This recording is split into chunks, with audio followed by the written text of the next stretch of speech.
Hi, I'm Melinda Iverson Inn, and welcome to my YouTube channel. I have been showing you mandalas, healing mandalas, for a month or so now, and I thought maybe you'd like a little bit more information about how I do them, how I create them, what's prompting me to create them. So as a channel, I am prompted to make these healing mandalas for a specific time. And most recently, I was prompted to make this healing mandala right here. This healing mandala is to uplift and bring love, inspire love, self-forgiveness, release judgmentalness, and help with humanity to bring forward these qualities during these ever-changing times right now. So I wanted to let you know that when I make these, when I'm prompted to douse them, first of all, I'm not a crystal expert. I don't know what they're used for. I have a vague idea that rose quartz is all about love, sure, and some other crystals, but I really don't know them. And in fact, I douse them first. I douse what grid to use, then I douse which crystals to use for the intention to bring forward that which Source wants me to bring forward for you. And I use Judy Hall's book, thank you, Judy, so that I know what they're used for after I douse them. I know I'm making humanity, raising awareness for love in humanity, but I don't know in advance which crystals I'm going to use or how I'm to configure them. This particular crystal grid, I'm going to tip this, hang in there with me. Woo! This particular grid here, which is very crooked on this because of the parallax, there we go, is on a flower of life grid with a heart-shaped stone called a chrysocolla. And then there are four of these. These are called Lemurian seed crystals, and they have the striations from the Akashic records right there. And there's four of those. And this is surrounded by rose quartz. And I was prompted, believe it or not, to use some gold leaf. Oops, can you see that? Right there, gold leaf on those. So I just wanted to give you a little explanation as to how I make these grids and why I make them for you. There you go, for all of us, actually. That includes me. So let's start with the chrysocolla. According to Judy here, the chrysocolla helps you to love yourself, right?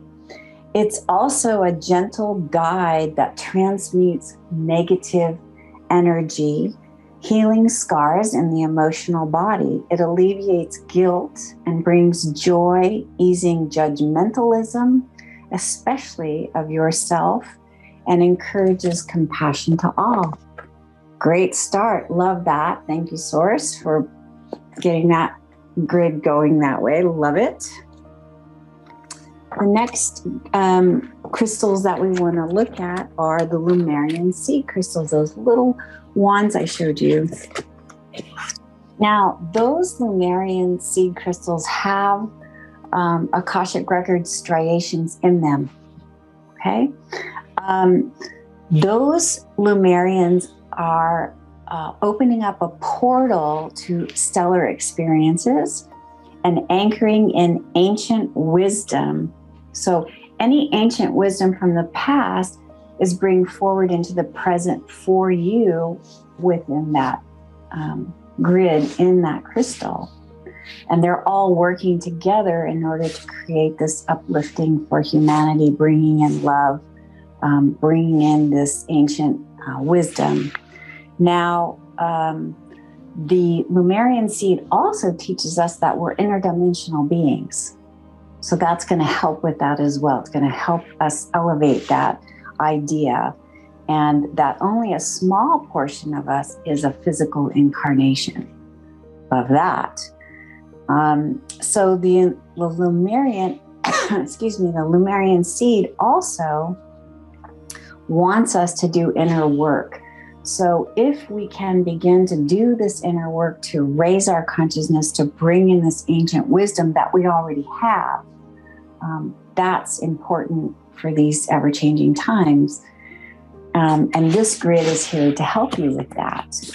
The last crystal I want to talk about, which is, there's, I think, 11 of those around the Lumerian and around the heart-shaped chrysocolla, is the rose quartz. Now, rose quartz is known to promote self-love. A lot of people know that already. But it also heals heartbreak and or disappointment within your heart. So we're attracting mutually loving relationships. That's really important for this time. We all want to attract mutual loving relationships with this kind, gentle release of judgmentalism and bringing in ancient wisdom. And so this is what this particular mandala is about, that I was asked to create from Source. Now, the gold leaf I found really fun, because sometimes I'm supposed to add things that I never would have thought of course. And adding the gold leaf on top of 4 of the rose quartz brings it back to this idea of our sovereignty. You know, it shows us, it reminds us of our sovereignty, of our choices that we have as sovereign beings, to be light, to be love, to bring in the grace, to bring in the joy, release as much as we can of our wounds from the past. Allow these crystals to help you with that. I hope this mandala helps you and brings you as much joy and excitement. I'm very surprised every time I put a mandala together, because I have no idea what's going to be chosen until after it's put together. So many, many blessings to you on this wonderful planet Earth that is going through a renaissance, a rebirth, and we're here as part of that. You can find me at melindaiversoninn.com. And of course, here on this YouTube channel, I invite you to leave comments. Thank you for watching.